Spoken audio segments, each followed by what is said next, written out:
Okay, kiddos, here is a video explaining the solutions to your practice with temperature measurements. So, take a look at these formulas. You should have these in your notes. If you don't, I recommend writing all of this down right now, okay? So, you can go ahead and memorize these if you want to, but you don't have to. You will be able to use your notes if you'd like to. So again, you don't have to memorize these formulas, but you should know how to use them.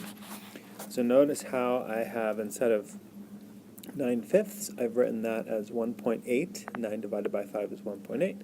And 5/9, 5 divided by 9 is 0.55555555, which we'll write as 0.556. Okay. So Celsius to Fahrenheit, Fahrenheit to Celsius, or Celsius to Kelvin, Kelvin to Celsius. So I was listening to Mauricio and Katya work through some of these questions, and Katya was saying, you can't go right from Kelvin to Fahrenheit. You have to go from Kelvin to Celsius and then Celsius to Fahrenheit, and that is absolutely correct. So notice how there's no formula for Kelvin to Fahrenheit, or Fahrenheit to Kelvin. If you do that, you'll have to do two steps. Celsius is sort of the go-between. So C for Celsius is listed in all of the formulas.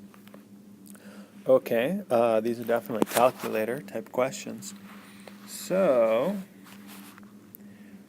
use the formulas to complete the table. Celsius, Kelvin, Fahrenheit. So we're given 10 degrees Celsius, and we're converting that to Kelvin, and we're converting that to Fahrenheit. So I have written out the formula with the value plugged in, and then actually solved. Notice how I'm using a little degree symbol in all of these answers to indicate degrees, and then a letter F or K or C to indicate Celsius or Kelvin or Fahrenheit. Okay. Couple things to know. Room temperature here is about 20 degrees Celsius or 68 degrees Fahrenheit. So, you know, the thermostat in the classroom is probably set to this. I know this looks hot, but it's actually the same thing, 293 Kelvin. And another thing to know is, let's see, do we have it on here? 100, 0? No, we don't. Water boils. You should know the temperature at which water boils and the temperature at which water freezes in both Fahrenheit and Celsius. So let's take a look at that.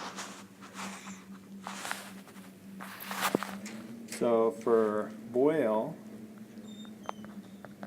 water boils at 100 degrees Celsius, and that is also same temperature as 212 degrees Fahrenheit.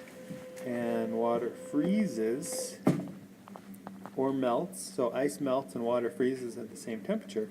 That's 0 degrees Celsius, and that's 32 degrees Fahrenheit.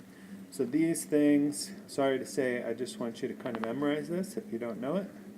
This is sort of important information for living on this planet and in this universe, which you will. So check your answers. If you didn't get the answers, try to figure out what you did wrong, okay? The purpose of going through this is not just to get the correct answer down on your paper and get points, but to actually know how to do this. Thank you.